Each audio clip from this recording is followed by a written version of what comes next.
Also ಎಷ್ಟು ಜನ ಗೊತ್ತಿದ್ದೀವಲ್ವೋ SLC-ನಲ್ಲಿ 1958 ಇಡೀ ರಾಜ್ಯಕ್ಕೆ ಫಸ್ಟ್ ರ್ಯಾಂಕ್ ಹೋಲ್ಡರ್ ನೀವಂತೆ.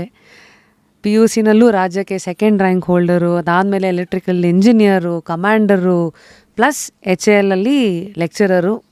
ಇದಿಷ್ಟು ಒಂದು ದತ್ತಣ್ಣ ಆದರೆ ಇನ್ನೀಗ 200+ ಫಿಲ್ಮ್ಸ್, ಅದು ನಿಮ್ಮ ಒಂದು ಬ್ಯಾಗೇಜ್ ಅಂತ ಹೇಳಲ್ಲ, that is a proud part of you too. So ಹೇಗೆ ಒಂದು ಕಾರಿಗೆ ಬೇರೆ ಬೇರೆ ಗೇರ್ಸ್ಗಳಿರುತ್ತಲ್ಲ, ಅದನ್ನು ಗೇರ್ ಶಿಫ್ಟ್ ಮಾಡ್ತಾ ಮಾಡ್ತಾ ಅದಕ್ಕೆ ಅದರದ್ದೇ ಆದ ಶಕ್ತಿ, ಯುಕ್ತಿ ಆ್ಯಂಡ್ ಅದ್ರ ಮೂಲಕ ಒಂದು ಜರ್ನಿನ ನೋಡುವಂಥದ್ದು. ಸೊ ನಿಮ್ಮನ್ನು ನೀವು ಇವತ್ತು ಹಿಂದಕ್ಕೆ ತೊಗೊಂಡು ಹೋದರೆ ಆ ಟರ್ನಿಂಗ್ ಪಾಯಿಂಟ್ ಇದೆಯಲ್ಲ, ಅಫ್ಕೋರ್ಸ್ 1950, 60s ಎಂಜಿನಿಯರಿಂಗ್ ಅಂತೆಲ್ಲ UBC ಅಲ್ಲೆಲ್ಲ ನಿಮ್ಮದೆಲ್ಲ ಆದಮೇಲೆ ಈ ಇಂಡಸ್ಟ್ರಿ ಕಡೆಗೆ ಗಾಳಿ ಬೀಸಿದ್ದು ಇದನ್ನು ಯಾವ ಪಾಯಿಂಟ್ ಅಂತ ನೋಡ್ತೀರಾ? ಇಲ್ಲ, ಇದು ಆ್ಯಕ್ಚುಲಿ ನಾನು ಕೆಲವು ಕಡೆ ಇದನ್ನು ಟರ್ನಿಂಗ್ ಪಾಯಿಂಟ್ ಅಂತ ಕೇಳಿದ್ದಾರೆ. ಯಾವುದೋ ಒಂದು ಸಂದರ್ಭದಲ್ಲಿ ಹೌದು this may be turning point ಅಂತ ಹೇಳೋದಿದ್ದೀನಿ. ಆದರೆ ಇದು ಬಾಲ್ಯದಲ್ಲಿಯೇ ನನ್ನ ಹೈಸ್ಕೂಲ್ ಸಮಯದಲ್ಲಿ ಈ ನಾಟಕದ ಗೀಳು ಒಂದಿಷ್ಟು ಶುರುವಾಯಿತು. ಅದರೊಳಗೆ ಬಹಳ ಸಂತೋಷ ಸಿಕ್ಕಿಬಿಡ್ತು. ಹಾಗಾಗಿ ಅದು ನನ್ನನ್ನು ಆವರಿಸ್ಕೊಳ್ತಾ ಬಂತು. ನಾನು ಅದಕ್ಕೆ ತೆರ್ಕೊಳ್ತಾ ಬಂದೆ. ಅದೇ ಮುಂದೆ ಕಾಲೇಜ್ ಜೀವನದಲ್ಲೂ ಬಂತು. ಅದಾದ ಮೇಲೆ ಒಂದು 5-6 ವರ್ಷ ಅಥವಾ 7-8 ವರ್ಷ ಮಧ್ಯೆ ಮಧ್ಯೆ ಗ್ಯಾಪ್ಗಳು. ಯಾಕೆಂದರೆ ಏರ್ಫೋರ್ಸ್ನಲ್ಲಿದ್ದಾಗ ಬೇರೆ ಬೇರೆ ಜಾಗಕ್ಕೆ ತಿರುಗಾಡ್ತಿದ್ನಲ್ಲ.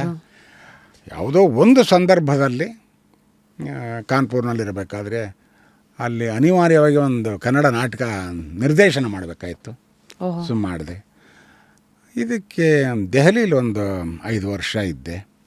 ಆ ಸಮಯದಲ್ಲಿ ಬಹಳ ಒಂದು ಒಳ್ಳೆ ಸಂಸ್ಥೆ ಇತ್ತು ಅಲ್ಲಿ, ಸಾಂಸ್ಕೃತಿಕ ಸಂಸ್ಥೆ ಕನ್ನಡ ಭಾರತಿ ಅಂತ. ಅವರು ನಾಟಕಗಳನ್ನು ಮಾಡ್ತಿದ್ರು, ಒಳ್ಳೆ ನಾಟಕಗಳನ್ನು.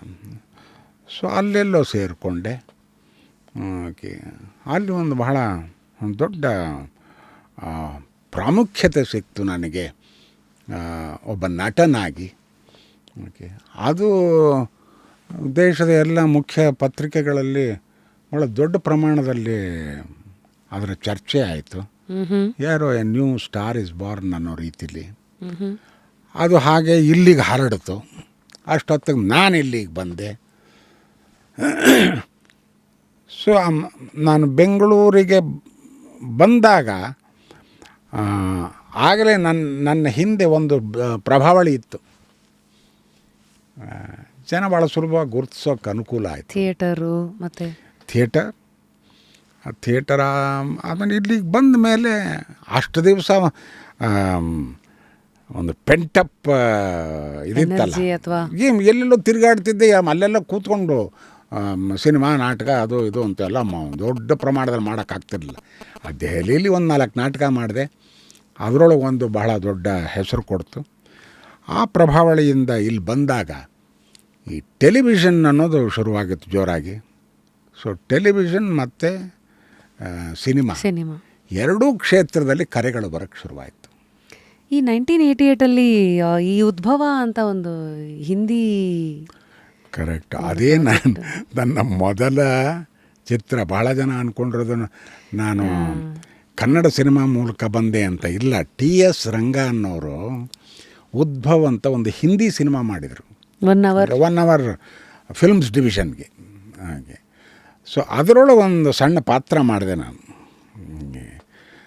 ಸೊ ಅದ್ರ ಜೊತೆಗೆ ನಾಗಾಭರಣ ಅವರು ಆಸ್ಫೋಟ ಶುರುವಾಗಿದ್ದು ಅಲ್ಲಿಗೆ ಈ ಪಾತ್ರ ಮಾಡಿ ಅಂತ ಅವ್ರು ಕೊಟ್ಟರು.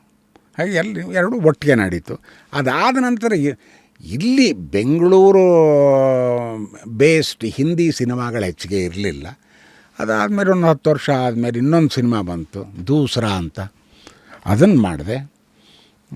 ಅದಾದ 10 ವರ್ಷ ಆದಮೇಲೆ ಈಗೊಂದು 3-4 ಅಥವಾ 5 ವರ್ಷದ ಹಿಂದೆ ಅಕ್ಷಯ್ ಕುಮಾರ್ ಜೊತೆಯಲ್ಲಿ ಒಂದು ಮಿಷನ್ ಮಂಗಲ್ ಅಂತ ಮಾಡಿದೆ.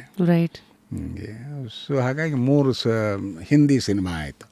ಇದರ ಮಧ್ಯೆ ಒಂದು ಮಲಯಾಳಂ ಸಿನಿಮಾ ಆಯಿತು, ಒಂದು ತೆಲುಗು ಸಿನಿಮಾ ಆಯಿತು, ಒಂದು ತಮಿಳು ಸಿನಿಮಾ ಆಯಿತು. ಬಟ್ ಆದರೂ ಕೂಡ ನನ್ನ ಮನಸ್ಸು ಅಲ್ಲಿಗೆ ಎಳಿಲಿಲ್ಲ. ಅದ್ಯಾಕೆ ಅಂತ ಅಂದರೆ ನನಗೆ ಭಾಷೆ ಬಹಳ ಮುಖ್ಯ ಆಯಿತು. ಓಕೆ, ಭಾಷೆ ಗೊತ್ತಿಲ್ಲದೆ ನಾನು ನಟನೆ ಮಾಡ್ತೀನಿ ಅಂತ ಅಂದರೆ ಅದು ಆಗಲ್ಲ ಸರಿಯಾಗಿ ಅನ್ನೋ ಒಂದು ಮನೋಭಾವ ನನಗೆ. ಓಕೆ, ನನ್ನ ನಟನೆಗೂ ಮತ್ತು ನಾನು ಅದಕ್ಕೆ ಉಪಯೋಗಿಸ್ತಾ ಇರೋ ಭಾಷೆಗೂ ಬಹಳ ನಿಕಟವಾದ ಸಂಬಂಧ ಇದೆ. ಓಕೆ, ಒಂದನ್ನು ಬಿಟ್ಟು ಇನ್ನೊಂದು ಸರಿ ಹೋಗಲ್ಲ. ಓಕೆ, ಹಾಗಾಗಿ ಅನೇಕ ಇದು ಕರೆಗಳು ಬಂತು. ರಾಜೀವ್ ಮೆನನ್ನಿಂದ ಒಂದು ತಮಿಳು ಮತ್ತು ಕನ್ನಡ ಭಾಷೆಯಲ್ಲಿ ಮಾಡ್ತಾರೆ. ನಾನು ಕನ್ನಡ ಭಾಷೆ ಮಾಡ್ತೀನಪ್ಪ, ತಮಿಳು ಭಾಷೆ ನನಗೆ ಗೊತ್ತಿಲ್ಲದಿರೋ ಭಾಷೆಯಲ್ಲಿ ಯಾಕೆ ನನ್ನ ಮೇಲೆ ಹೇರ್ತೀರಿ, ಬೇಡ ಅಂತ ಆ ಥರ ಬಿಟ್ಟಿದ್ದೀನಿ. ಕನ್ನಡ ಭಾಷೆಯಲ್ಲಿ ನನಗೆ ಬಹಳ ಹತ್ತಿರದ ಸಂಬಂಧ. ಅದು ಯಾತಕ್ಕೆ ಅಂತಲೂ ಹೇಳಿಬಿಡ್ತೀನಿ. ಈ ಕನ್ನಡ ಭಾಷೆಯಲ್ಲಿ ಮಾಡಬೇಕಾದ್ರೆ ಇವಾಗ ಯಾವುದೋ ಒಂದು